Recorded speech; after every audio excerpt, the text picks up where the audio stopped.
আসসালামু আলাইকুম। প্রিয় দেশবাসী, সবাই অবগত আছেন ইন্ডিয়া আমাদের চিরশত্রু দেশ, এটা তো সবাই জানেন কম বেশি।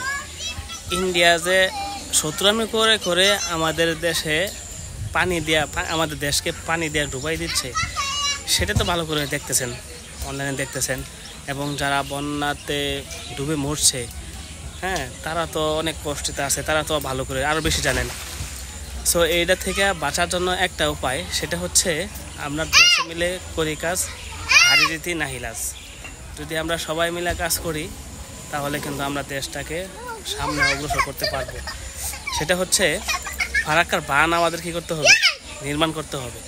ফারাক্কার বাঁধ যদি নির্মাণ করা হয়, সেই ক্ষেত্রে আমাদের কী করতে হবে, বেশি বেশি করে শ্রম দিতে হবে।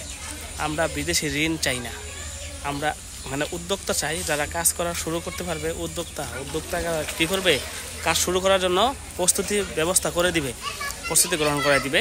আর আমরা সাধারণ জনগণ যারা আছি, সবাই কি পারবো নি আমরা দেশটাকে সামনের দিকে এগিয়ে নিতে? সেটা হচ্ছে আমরা সবাই শ্রমিক হয়ে যাব। আমি নিজে আছি ইনশাল্লাহ। যদি ফারাক্কার বাঁধ কালকে দেখি যে না করার জন্য কি করছে, ঘোষণা করা হয়েছে ফারাক্কার বাঁধ নির্মাণ করবে, তখন আমি আমার ব্যক্তিগত বা নিজের থেকে বলতেছি, আমার ব্যক্তিগত থেকে বলতেছি, আমি নিজে অংশগ্রহণ করব, ফ্রিলি কাজ করব, আমার নিজের টাকায় খাবো, নিজের টাকায় পড়বো। আমি নিজের টাকায় খেয়ে কী করব, আমি ফারাক্কার বাঁধের জন্য কাজ করব। তো কে কে রাজি আছেন, কে কে সহমত, তারা সবাই আমার কমেন্টসের মধ্যে জানাবেন। আমি নিজে থাকবো এবং কে কে আছেন আওয়াজ তোলেন বেশি করে, যাতে কি করা হয়, ফারাক্কার বাঁধের জন্য কাজ করার জন্য সবাই উদ্বুদ্ধ হয়। আমরা যেন সবাই মিলে ফারাক্কার বাঁধের জন্য কাজ করি। বিদেশের কোনো শ্রমিক লাগবে না, আমরা দেশের শ্রমিক, আমরা দেশেই কী করব, শ্রম দেওয়ার পরে ফারাক্কার বাঁধ নির্মাণ করব। আমাদের দেশের টাকা দেশে রাখবো এবং ইন্ডিয়ার আগ্রাসন থেকে আমরা বাঁচতে পারবো।